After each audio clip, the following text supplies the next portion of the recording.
Alors, nous passons à la deuxième question.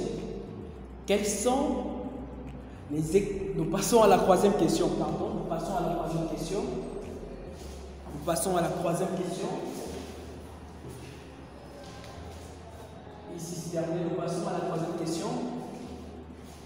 Quelles sont les écritures qui interviennent dans chaque étape? Alors, encore une fois, nous n'avons pas le même référentiel comptable, n'est-ce pas? Donc, pour une bonne compréhension, pour une bonne lecture, je vais utiliser deux chiffres, les deux premiers chiffres, n'est-ce pas? Mais les normes comptables demandent d'utiliser minimum 4 chiffres. Est-ce que vous comprenez? Les normes comptables demandent d'utiliser minimum 4 chiffres. Mais je vais utiliser juste 2 chiffres, n'est-ce pas? 2 chiffres parce que je sais qu'à l'intérieur, tout le monde pourra se retrouver. Tout le monde pourra se retrouver par rapport à son référentiel. En tout cas, les 2 premiers chiffres sont identiques. Voilà.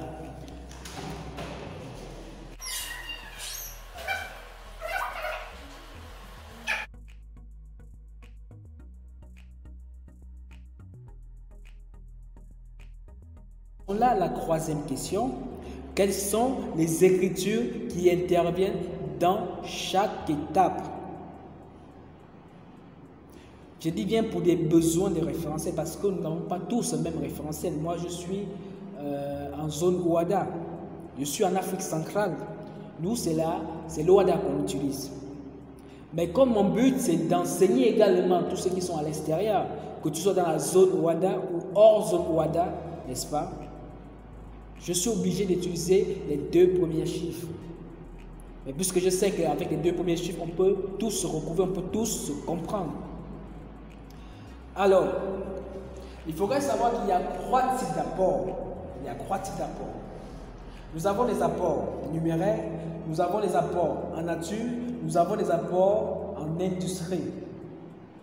C'est quoi les apports en industrie? Eh bien, les apports en industrie, c'est la compétence. C'est la connaissance, c'est les relations. Est-ce que vous voyez un peu? C'est ça. Ce que tu connais, tu mets ça au service de l'entité. Les relations, en fait, en général, sont des relations. Les relations. C'est ça, ce sont les apports en industrie. Les apports en numéraire, c'est de la liquidité, c'est l'argent. Et enfin, les apports en nature, c'est tout le reste. La maison, la voiture, le logiciel, les ordinateurs, ce sont les apports en nature. Mais comme la suite, n'est-ce pas, de cette séance sera marquée uniquement sur les SA et les salles, nous allons seulement parler des 2 types d'apports les plus courants, apport en nature et apport en numéraire. C'est ça. Donc retenez ça, les écritures qu'on va passer ça.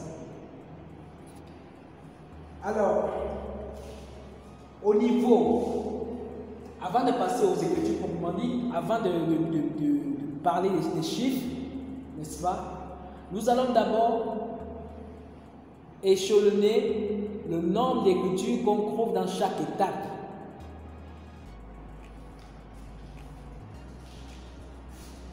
Au niveau de la promesse,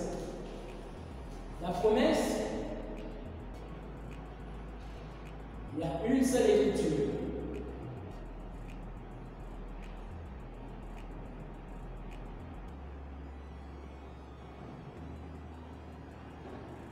Au niveau de la promesse, on va faire les deux en même temps. Au niveau de la promesse, il y a une seule écriture. Nous avons le 46. Je vais utiliser 3 chiffres. Sinon, c'est le 46 11 et le 46 12 par le 10 le 10 11. Est-ce que vous voyez? Comme j'ai promis d'utiliser les deux premiers chiffres, je vais le faire. Nous avons le 46 11, le 46 12 par le 10 11. Et bien ici, c'est apporter apport en nature, apporter apport en numéraire. numéraire. Et ici, c'est capital souscrit non appelé. 4611, apporteur, apport en nature. 4612, apporteur, apport en numéraire. 1011, capital souscrit non appelé. Est-ce que vous voyez, le capital n'est pas encore appelé, hein? Capital souscrit non appelé. Alors, au niveau de l'appel, il y a deux écritures. Il y a deux écritures. Il y a deux écritures. La première écriture, libération intégrale, hein, je souligne. Ici, on se dit que c'est la libération intégrale. Voilà. Alors, la première écriture consiste à solder la classe des tiers. Est-ce que vous voyez? Donc ici, on a le 46, 13 par le 46, 11 et le 46, 12. La deuxième écriture, n'est-ce pas? On a le 10, 11 par le 10, 12. Cette première écriture consiste à solder la classe des tiers. Consiste à solder, n'est-ce pas, les comptes des apports.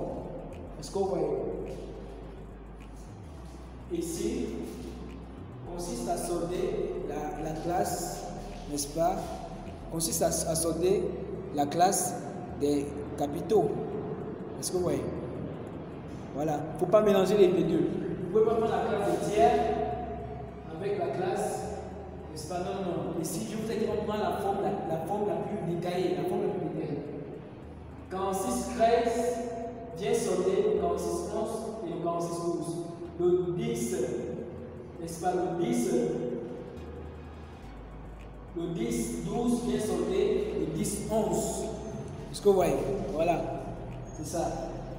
La libération, eh bien, la libération, c'est la nature des apports. La libération, c'est la nature des apports. Donc, ici, on aura la classe, la nature des apports. Donc, ici, on aura par exemple 24. Ici, on aura, je ne sais pas moi, on aura par exemple 22. Voilà, la classe 2. On aura par exemple le stock, la classe 3. Par le 46, 13.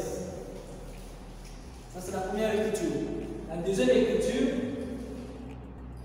écriture, eh bien, nous avons le 500. En réalité, normalement, s'il y a, n'est-ce pas, le notaire, hein, on dépose d'abord les fonds chez le notaire. Donc, on est censé avoir le 47 ici, pas de souci. On a le 47 ici, par le 46, 13, n'est-ce pas? Ici, c'est le notaire. On dépose les fonds chez le notaire, n'est-ce pas? On ne peut pas créer une entité s'il n'y a pas le notaire. On dépose les fonds chez le notaire. Donc, vous remarquez que la première écriture, n'est-ce pas? La première écriture,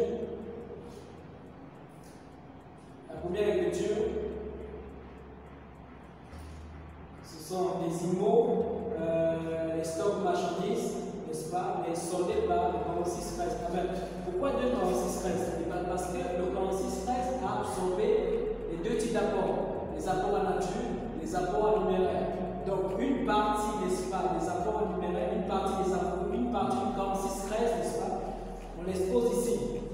Mais la partie concernant les apports en nature, vous comprenez?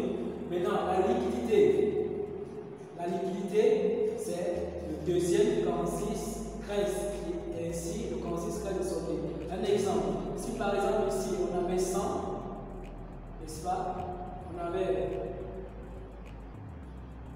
100 francs CFA, et ici, par exemple, on avait 200 francs CFA. Donc, ça voudrait dire ici que le 46, 13 portera 300 francs CFA. Alors, donc ici, le 4613 qui est là, n'est-ce pas? On aura 100 francs CFA. Et ici, le 4613 on aura 200 francs CFA. C'est ça. Donc quand on dit il y a deux écritures, c'est ça. Et la réalisation, quand on parle de deux écritures, c'est parce qu'on a deux types d'apports. Mais lorsqu'il y a un seul type d'apport, c'est une seule écriture au niveau de la libération. Alors au niveau de la réalisation, on sort le 10, 12 par le 10, 13. Et voilà, c'est sondé. Et enfin, on passe le virement. Le virement du fonds, parce que le modèle va passer, va déposer les fonds. Donc ici, on aura le 1621. Ici, on aura la classe 6. Frais du notaire, on a le droit d'enregistrement par le 47. Le 47 qui était là. Donc ça, ce sont des comptes qui se sortent toujours, normalement. Ce sont des comptes qui se sortent. Donc voilà un peu, on va s'arrêter là. Et puis voilà, on poursuit la prochaine fois. Bon, j'espère que vous avez compris. Voilà les trois premières questions. Quand on entend par la Constitution, quelles sont les étapes de la Constitution? Quelles sont les écritures qui interviennent dans chaque étape? Donc voilà. Encore une fois de plus, c'est la libération intégrale. Nous avons deux types de sociétés ici, la SA et la SAR. Merci et rendez-vous à la prochaine séance.